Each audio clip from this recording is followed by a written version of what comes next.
Hello lovelies, and welcome to another Fox and Moon Tarot video bullet journal. Today we'll be talking about whether tarot cards are right for you.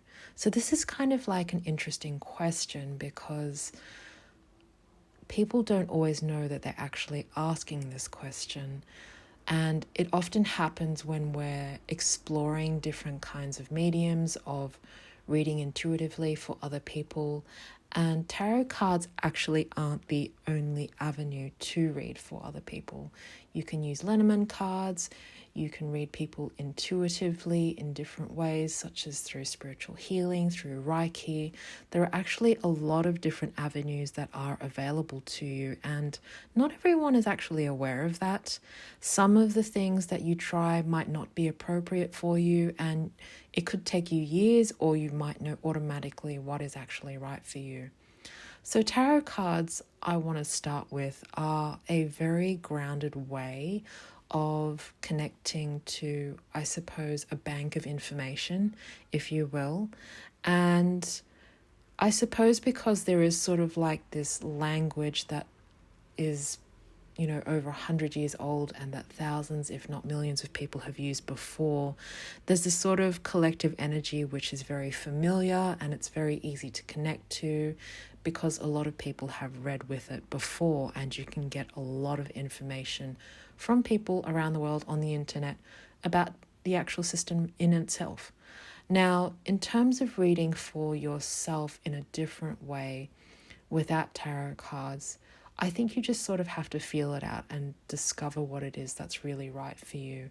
And I know for myself that tarot cards are a very grounded way of reading other people, but I have discovered some incredibly intuitive people who don't use tarot cards and can just read people without them.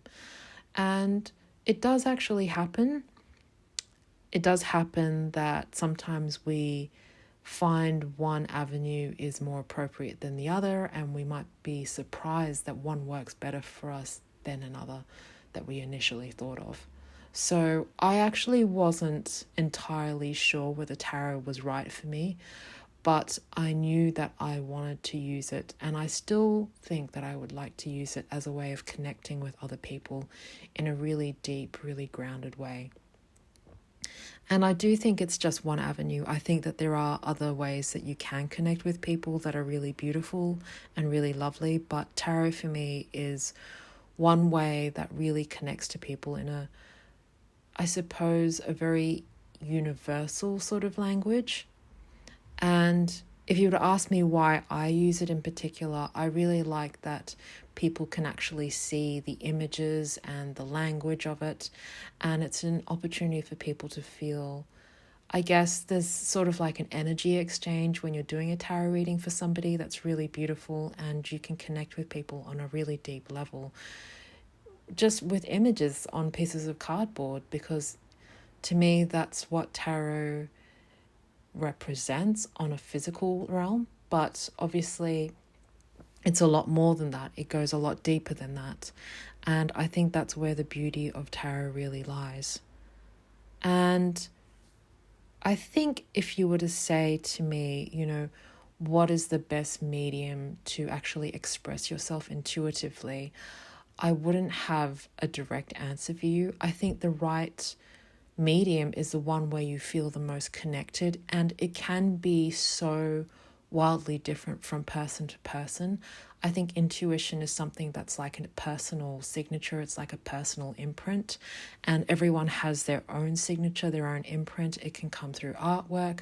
It doesn't just have to be through tarot. I really don't believe that. I think that intuition can manifest itself in lots of different ways. It can come through dreams, and it can come through just feelings, and you could just be walking along through a park, and it can actually happen in nature. It can happen through observing people, and it could be on a busy street in the middle of the city, and you might recognize patterns. Or it might just happen when you're going through the motions and you're talking to someone and you feel something that feels so familiar to you, and it's like, oh, I recognize this moment. Perhaps it's something that happened to me before. And I recognize the person that I'm looking at. They feel so familiar to me. So there are so many different ways that your intuition can really manifest itself, that there isn't really one particular way that's just true and just right for everyone. I really do think because we're so different and our minds are mapped so differently that everyone will have a different sort of imprint, everyone will have a different sort of desire to connect to people, and everyone will have a different way of connecting to others that's really beautiful and really connected to each other, I suppose.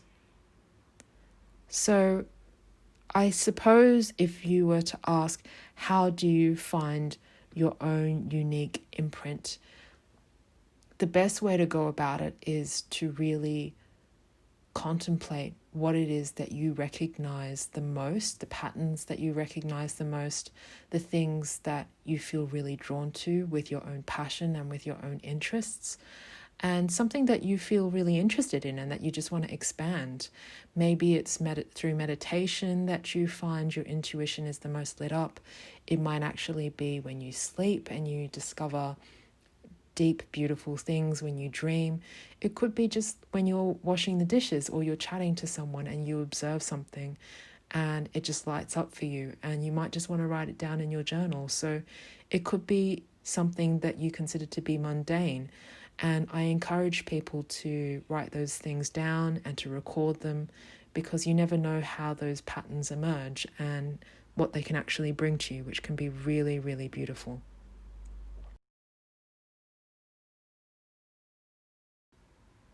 If you guys liked what you saw today on this channel and you'd like to see more of these videos, please like or subscribe on my channel, and I will see you later.